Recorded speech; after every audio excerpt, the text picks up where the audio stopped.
Iran के परमाणु ठिकानों पर खतरा, ट्रंप की मुहर, अब बरसेगा आसमानी कहर। न्यूक्लियर ठिकानों पर इजरायल का निशाना, एक बटन दबेगा, ईरान का निशान मिटेगा। अमेरिकी राष्ट्रपति डोनाल्ड ट्रंप के सत्ता में आने के बाद ईरान का सबसे बुरा सपना सच हो गया है।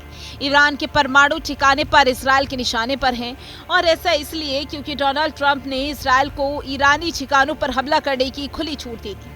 अमेरिका के किसी भी और प्रशासन इससे पहले परमाणु ठिकानों पर हमला करने की छूट इजरायल को नहीं दी थी। इसके अलावा जब इजरायल ने गाजा में फिर से बमबारी शुरू की तो ट्रंप प्रशासन ने एक बार फिर बेंजामिन नेतन्याहू का समर्थन किया, जिसका साफ मकसद ईरान पर प्रेशर बनाना है और उसके प्रॉक्सी संगठनों को प्रेशर में लाकर ईरान को घुटनों पर लाना। साफ है कि अमेरिका अब ईरान से आर पार की लड़ाई के मूड में है।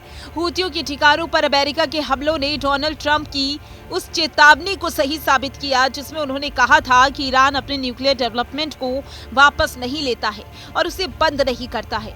अमेरिका और इजरायल ईरान के परमाणु स्थल पर विनाशकाली हमले कर सकते हैं। ट्रंप के प्रशासन ने इजरायल के साथ संयुक्त हवाई अभ्यास करके फिर से संदेश दिया कि इस सैन्य अभ्यास में अमेरिका B-52 बम वर्षक विमान ने हिस्सा लिया था, जिसमें ईरान की सैकड़ों फीट गहरी जमीन के अंदर बनी परमाणु सुविधाओं को ध्वस्त करने की क्षमता है। इसके अलावा सैन्य अभ्यास में इजरायली F-15I और F-35I विमानों ने भी हिस्सा लिया, जिसका मकसद साफ है कि अभ्यास ईरान पर हमले का पूर्वाभ्यास था। अमेरिका और इजरायल अगर ईरान पर हमला करते हैं तो इस बात में कोई शक नहीं कि ईरान टिक नहीं पाएगा, लेकिन ईरान को कम आंकना भूल होगी। ईरान भले ही हवाई में अमेरिका और इजरायल का सामना नहीं कर सकता, लेकिन जमीन और समंदर में उसकी पकड़ मजबूत है।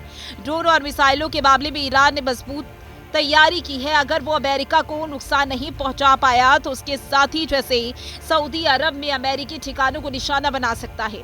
इसके अलावा सऊदी के तेल भंडार भी उसके निशाने पर होंगे, जिसका मतलब है दुनिया में बड़ी तबाही।